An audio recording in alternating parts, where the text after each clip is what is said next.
There's a specific kind of cruelty to waking up from a dream about your ex. For a split second, you don't know what year it is. In the dream, you were back there. You felt safe. You felt loved. And then reality crashes in. You wake up feeling like you've backslid 10 steps in your healing journey. You think, I'm over this. I haven't thought about them in weeks. Why is my brain torturing me? If this is you, I need you to know 2 things right now. 1, you are not broken. And 2, this dream does not mean you are supposed to get back together. In fact, it might mean the exact opposite. Let's look at the actual psychology of why your brain refuses to let them go. The night shift archivist. We tend to think of dreams as cryptic messages from the universe, but modern psychology views them more like a nightly data dump. Your sleeping brain isn't a fortune teller. It's an overworked archivist. Its job during REM sleep is to take all your memories and file them away into long-term storage. The problem? Memories of an ex are hot files. They aren't just facts like what you had for lunch. They are wrapped in intense neurochemistry, dopamine, oxytocin, and cortisol. They are sticky.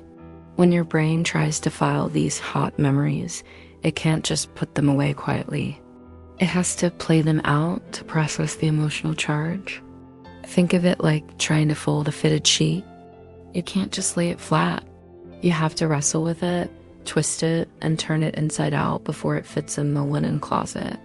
Your dreams are just your brain wrestling with the fitted sheet of your past relationship. It's not a sign of love. It's a sign of processing. The open loop. But why does this happen years later? This is due to the Zeigarnik effect. Simply put, the human brain hates an open loop. We remember incomplete tasks twice as well as completed ones. Breakups are rarely clean. Even if the papers are signed, the emotional contract often remains open. There were things left unsaid, apologies you never got. To your subconscious mind, that relationship is a massive, unresolved task sitting on its to-do list. During the day, you are distracted.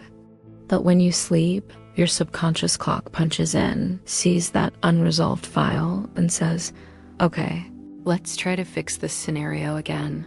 It is frantically trying to write an ending that makes sense so it can finally close the file. The Jungian twist.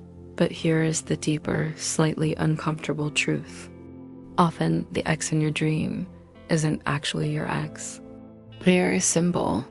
In Jungian psychology, characters in dreams are projections of parts of ourselves. Your ex might represent a time in your life when you felt more adventurous, or more attractive, or even just younger.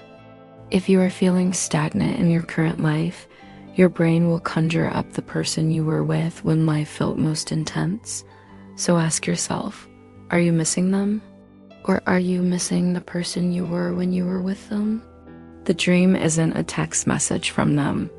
It's a mirror reflecting a part of yourself that you have neglected. The grief delay. Finally, we have to talk about the grief delay. We live in a culture that tells us to get over it on a schedule.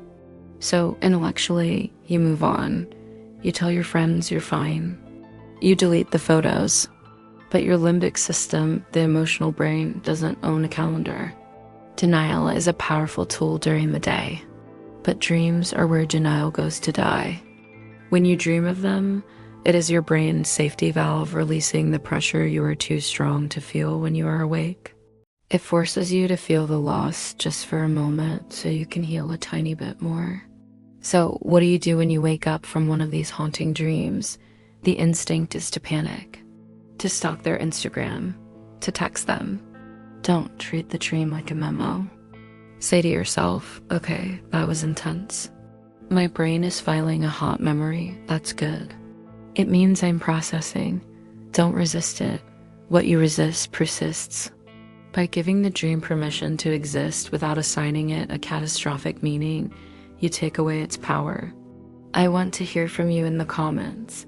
What is the most recurring dream scenario you have about your ex? Are you fighting? Or are you just hanging out like nothing happened? Let me know below. It is wild how similar our subconscious minds actually are. Thanks for watching, and sweet dreams.